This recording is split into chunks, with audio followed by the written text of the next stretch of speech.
अवधपुरी प्रभु आवत जानी भई सकल शोभा के खानी। रामचरित्र मानस की यह चौपाई इन दिनों प्रभु राम की नगरी अयोध्या में साकार होती दिख रही है। जब 14 वर्ष के वनवास के दौरान राम की लौटने की खुशी में अयोध्या सज धज कर तैयार हो रही है। लंका पर विजय प्राप्त करने के बाद अयोध्या लौटने पर जिस प्रकार त्रेता युग में श्री राम का स्वागत हुआ था, कुछ उसी तरह का दृश्य इन दिनों अयोध्या की गलियों, सड़कों और मठ मंदिरों में देखने को मिल रहा है।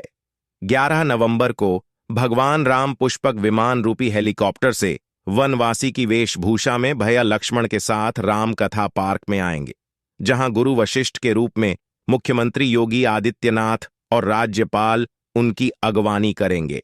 जब पुष्पक विमान में सवार प्रभु राम का स्वागत मुख्यमंत्री योगी आदित्यनाथ करेंगे, तो उस दौरान हेलीकॉप्टर से पूरी अयोध्या में पुष्प की वर्षा भी की जाएगी। सरयू तट पर स्थित राम कथा संग्रहालय में राज्याभिषेक समारोह होगा। दोस्तों, वीडियो पसंद आए तो एक लाइक जरूर करें। चैनल को सब्सक्राइब करके कमेंट बॉक्स में जय श्री राम जरूर लिखें। दोस्तों, आपको बता दें कि धार्मिक मान्यता के अनुसार जब पहली बार लंका पर विजय प्राप्त कर प्रभु राम अयोध्या पहुंचे थे, तो उनका राज तिलक वशिष्ठ मुनि ने किया था। यही वजह है कि कलयुग में जब अयोध्या में प्रभु राम पुष्पक विमान से पहुंचेंगे, तो सबसे पहले उनका राज तिलक सीएम योगी आदित्यनाथ करेंगे। इसके साथ ही सरयू घाट समेत राम की पहली पर 21 लाख दीपक प्रज्वलित होंगे, जो एक विश्व रिकॉर्ड बनेगा। इतना ही नहीं, अयोध्या में पहली पर विश्व स्तरीय लेजर शो, रंग बिरंगी लाइट, आतिशबाजी देश विदेश से आए हुए श्रद्धालुओं को भाव विभोर कर देगी। अयोध्या हनुमानगढ़ी के महंत राजू बताते हैं कि इस बार की दीपावली रामलला वाली हो रही है। जिस तरह त्रेता युग में प्रभु राम लंका पर विजय प्राप्त कर अयोध्या लौटे थे, तो उस समय जो नजारा अयोध्या का था, ठीक उसी तरह का नजारा उत्तर प्रदेश में योगी आदित्यनाथ के मुख्यमंत्री बनने के बाद अयोध्या में देखने को मिल रहा है। अयोध्या की गलियां, अयोध्या के मठ मंदिर, अयोध्या के चौक चौराहे, इन दोनों रंग बिरंगी लाइट और रंग रोगन से दूर दूर से आने वाले श्रद्धालुओं को मोहित कर रही हैं। कहते हैं, इतिहास अपने को दोहराता है। शास्त्रों और वेद पुराणों के पन्नों में दर्ज एक त्रेता युग की एक घटना को कलयुग में दोहराने की तैयारी की जा रही है। यह घटना मर्यादा पुरुषोत्तम भगवान श्री राम के काल यानी त्रेता युग से जुड़ी है। रावण के वध और लंका पर विजय के बाद जब श्री राम अयोध्या लौटने की तैयारी करने लगे, तब लंका के राजा विभीषण ने पुष्पक विमान से जाने का अनुरोध किया। प्रभु ने उनके आग्रह को स्वीकार किया और पुष्पक विमान से अयोध्या पहुंचे। दिलचस्प है कि भगवान श्री राम की नगरी अयोध्या में त्रेता युग के बाद अब कल युग में विमान उतारने और उड़ाने की तैयारी की जा रही है। पिता के वचन को पूरा करने के लिए मर्यादा पुरुषोत्तम श्री राम ने 14 वर्षों के लिए वनगमन किया। भरत नहीं चाहते थे कि उनके बड़े भाई राम वनवास काटें। आखिर भरत ने कहा कि यदि वे 14 वर्ष पूरे होने के अगले दिन यदि अयोध्या नहीं लौटे, तो वह अपना देह त्याग देंगे। तब श्री राम ने भरत को वचन दिया था कि वह तय समय पर अयोध्या लौट आएंगे। लंका में रावण के वध और विभीषण के राज्याभिषेक के बाद उन्हें अयोध्या लौटना था। जिस दिन श्री राम अयोध्या के लिए कूच करने वाले थे, उसी दिन वनवास खत्म हो रहा था।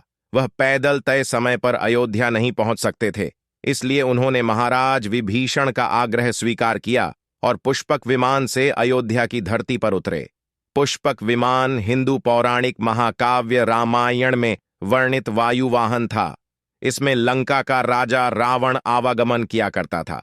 इस बात का भी उल्लेख किया गया है कि इसी विमान से रावण ने माता सीता हरण किया था।